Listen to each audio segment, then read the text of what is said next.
afternoon, welcome to Points West with me, Andy Howard. Tourism bosses across the West Country are keeping a close eye on visitor numbers and hotel bookings over this Easter weekend. The bank holiday is an important measure of what can be expected for the summer ahead. But global instability and rising fuel prices are causing concern in the industry, which supports tens of thousands of jobs here. Georgia Eady is in Weston-super-Mare for us. On a sunny day like this, you can see the appeal in getting down to the coast and having a little play with the sand on the beach. But with uncertainty abroad and rising costs, people are still looking for a getaway, but staying a little bit closer to home, like here in Weston-super-Mare. We spend sort of Easter with the family mainly, and our granddaughter that came over from Wales, and she wants to go on the pier, so that's what we're doing, going on the pier with her. So it's we tend not to go away at Easter anyway. It's too cold. Wait for the summer. Well, we've been to Brighton and Margate already, so we thought we'd discover another part of the English coast. We do a lot of coach trips to different places, but we fancied a trip to the seaside, to the coast, get a bit of sea air. It's just so local to us, Worcestershire, so it's only an hour and a half, so it's great. So you can get here, have a good day and then go back, can't you? It's lovely. But tourism bosses say changes in the way people are spending their money is impacting businesses. The fact that consumers now and visitors can book very, very late, up to 24 hours before they travel, which is wonderful for the consumer, but for obviously those businesses trying to predict and schedule staff and schedule food routines, it's really, really difficult. For some local businesses, it's not about what's happening elsewhere in the world. It's about what's happening up there. The weather is the thing that has the biggest impact on how many ice creams and portions of fish and chips they sell. We've seen less numbers, but not like severe. There's still people about. Families have come down to Weston to spend their half term here and the bank holiday.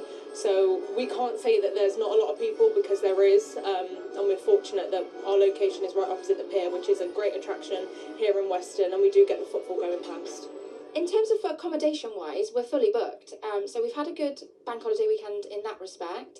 Our Sunday carvery has been absolutely wonderful this weekend as well. But unfortunately, we did have to cancel our family fun day because of the weather. But as you can see, today is beautiful.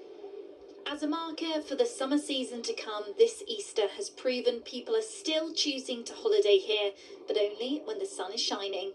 Georgia Eady, BBC Points West, Weston-super-Mare. Looks lovely down there, doesn't it? Now, in other news, a man has appeared at Bristol Magistrates Court this morning charged with rape. 20-year-old Nitesh from Redfield was charged with one count of rape yesterday after a woman was attacked near Bristol's Harbourside in the early hours of the 29th of March. 2 other people were arrested and released under investigation. A drop in funding for buses means there have been significant cuts to the Westlink service. The bookable minibus scheme was introduced mainly for people living around Bristol and Bath who aren't close to a main bus route. But fares have now gone up, the number of days it operates have been reduced, as have the number of hours it's in service. Teens at risk of falling into a life of crime could soon get access to a new wave of youth centres. Areas with high rates of antisocial behaviour, including Bristol, have been targeted in the first phase, which aims to help stop knife crime. Under 18s will be able to get employment and health advice, with 50 centres eventually set to open across England. Now, people in Bristol who've struggled with addiction to drugs and alcohol say a free DJ course has brought light to their recovery. The sessions are run at a new sober bar in the city, and it offers a different way of engaging with music without some of the triggers associated with nights out. Our reporter, Jasmine Ketabua-Foley, has been meeting some of the people involved.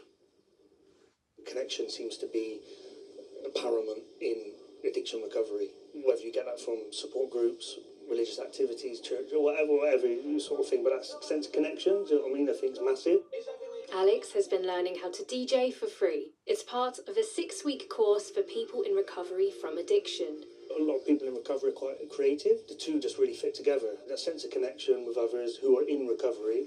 So that's another sense of connection with people who love music. It was led by Millie, a DJ based in Bristol. She's been sober for around 10 years, and DJing has been a major part of her recovery journey. I kind of quite consciously wanted to bring more joy and playfulness and fun into my life, finding kind of whatever it is that kind of lights you up and gives you joy and makes you feel alive, essentially. And for me, that's music.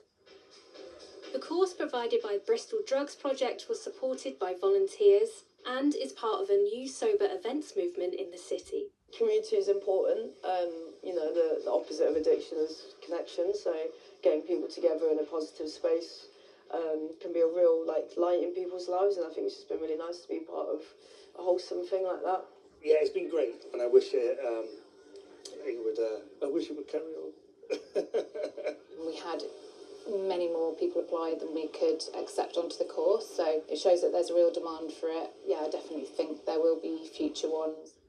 Jasmine Ketibua-Foley, BBC Points West, Bristol. There's a big afternoon of Easter football on the way, with 6 of our local teams kicking off at 3 o'clock. Bristol City are at home to Sheffield United in Roy Hodgson's first home game for 44 years. In League 2, Cheltenham take on Cambridge. Rovers are away at Harrogate, that's Bristol Rovers.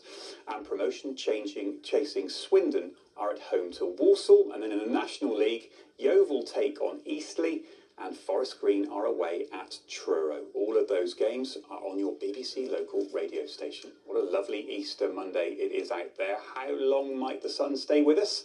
David Braine has the answer. Thanks very much.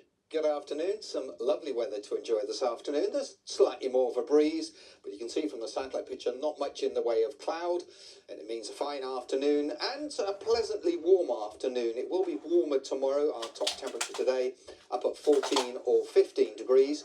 Overnight tonight it's going to turn quite chilly again, and we could see temperatures down perhaps as low as 3 or 4 degrees, so potentially a touch of frost here and there.